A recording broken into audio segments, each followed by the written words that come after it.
I wish somebody would have told me this when I started doing real estate, so I'm gonna tell you. And it's not what most people tell you. Surprise. The first thing I'm gonna tell you is the following. This is a sink or swim industry. You're going to have the initiative to do it yourself. You're either going to do the right things yourself. You're either going to seek the information on your own. There is no such thing as someone carrying you, holding your hand, carrying you through the steps. They're going to promise you that, but it's not true. Trust me, I've already made so many mistakes. I've already learned the hard way so that you don't have to. You are the business. And as a business, you need a manager, you need a marketing person, you need a salesperson. You become a business, right? You are the business. So it's very important that you don't just think about joining real estate as like, I'm gonna sell homes or I'm gonna do mortgages, you know? No, like you need to learn about accounting, economics, financing. Like you need to be well-rounded in this because remember, you're dealing with the biggest purchase of people's lives. Like buying a house you don't buy a house every year, man. Like it's a big purchase. So if you want to make sure that people come back to you, if you want to be one of the bigs in the industry, and these are things that I've learned in the process. Like I said, I've already been lied to. People have already promised me the world, all this support, and along the way you'll start finding your team and working with the people you want to work with. But in the beginning, it's gonna suck. Let's be honest, it's gonna suck. But it's gonna be better if you go in with the right expectations. So this is a sink or swim. No one's gonna rescue you. You either have to learn how to swim or you're gonna fucking sink. The second thing you need to learn is that you are the business. And the moment you start treating that as you, like an extension of you, you're gonna start acting more professional. You're gonna start addressing people differently, talking differently, because now you have a reputation to also take care of, like not just yours, but your business. Like think about it, like if everybody starts saying, oh my God, Armando sucks, like he's a terrible loan officer. No one says that.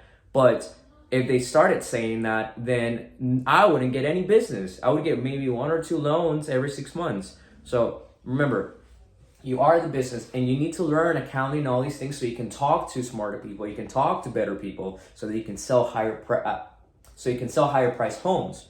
You're not going to be able to sell a $2 million crib when you can't even sell a $300,000 crib. Like you need to learn how to upsell. Number one thing that you cannot outsource in the beginning, it's your sales.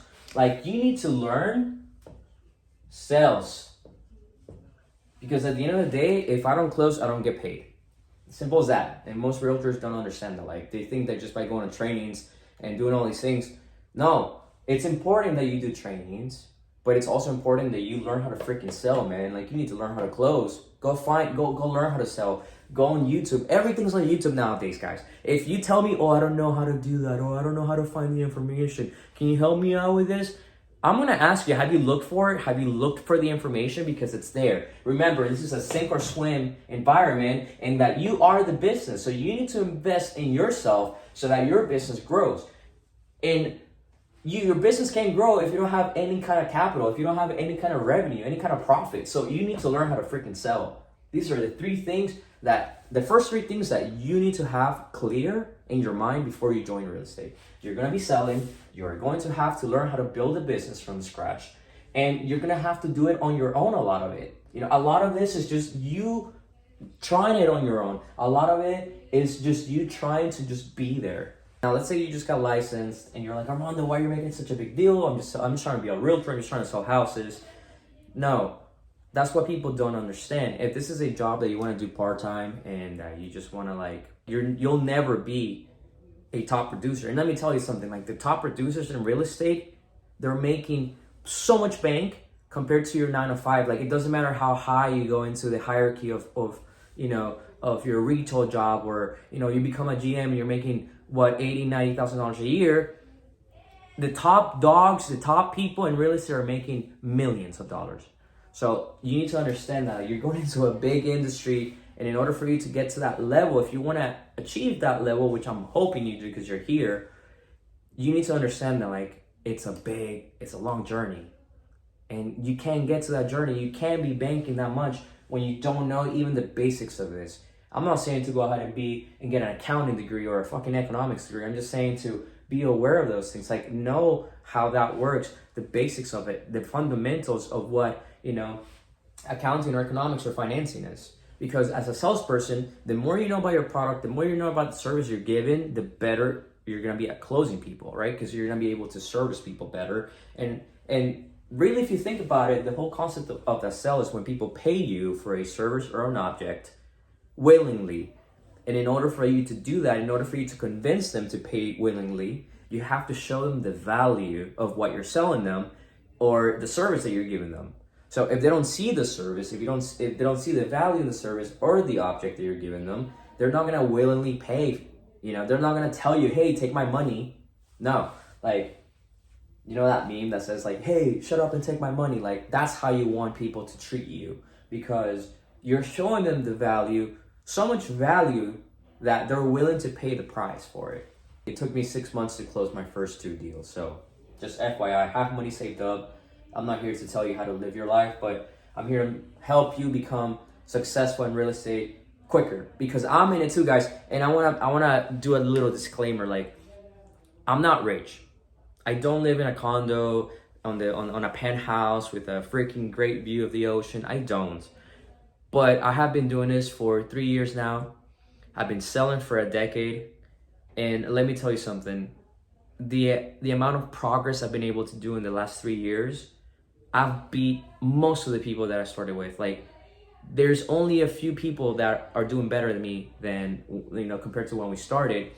And the reason why I've been able to do so well in so little is because this is all I did. I went and looked for the information. I went and tried things. I started making videos. I just kept going and making mistakes and kept repeating the process until it became easier for me, and I became more efficient at qualifying people. I became more efficient at managing my business, my time, my schedule, like everything. It just becomes easier over time.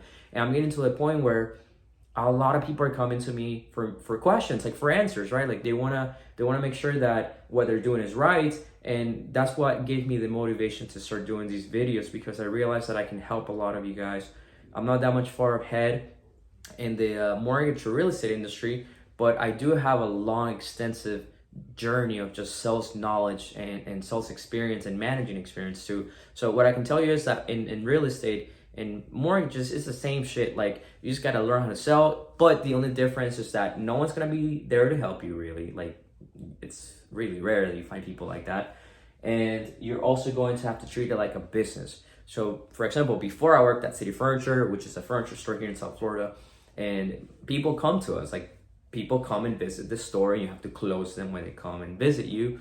That's the whole goal. But in the industry of mortgages and real estate, you have to go find people. Like, people don't just come to you like that. And I think a lot of newbies like have this mentality that they're gonna make one video, it's gonna go viral, and then wow, a lot of fucking shit ton of clients are gonna rain down on them.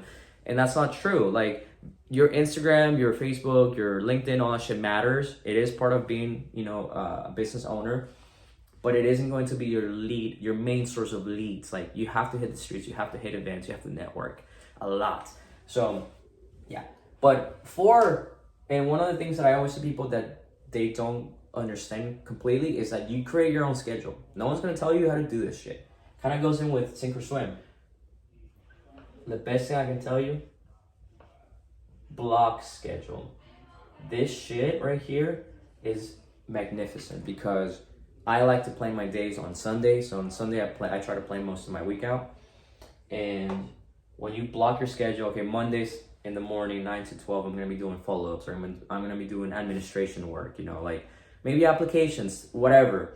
Tuesdays, I'm doing my videos. Wednesdays, I'm doing brokers opens. Like, you need to have a day for everything, so that eventually with time, you start having consistency. Because at the end of the day, remember, you may close your first deal, but then you still gotta go get the second one, and after that one, the third one, and so on. The whole goal of this is to keep a consistent flow of just deals closing and closing and closing. And you do that by also doing consistent habits. Like, you can't expect to be consistently closing deals when you don't go to open houses consistently, when you don't call your clients consistently, when you don't show up for events consistently. There's a lot of things that you need to do consistently in order for you to get consistent income as well in real estate. So that's why I make such a big fuzz about block scheduling, because I have been doing the same things, and every other month I change it up a little bit because your career starts progressing and you start focusing on different things, and that's normal. But you're always going to want to have that structure, because if not, you're going to just be running around with your, like a chicken without its head, you know, like you're gonna want direction. Remember that when you get in a boat, if you want to go somewhere on that boat, you need to have direction. So that's what the block scheduling is going to do. It's going to develop those habits. Even if you don't want to do them, you're going to force yourself to do them, because you know that that's going to get you closer to that next closing. So we're going to talk more about all these things in detail, and I'm going to keep adding on to the list of things that I wish I knew. But if I were to talk to myself, you know, when I started doing this, this is what I would tell him, that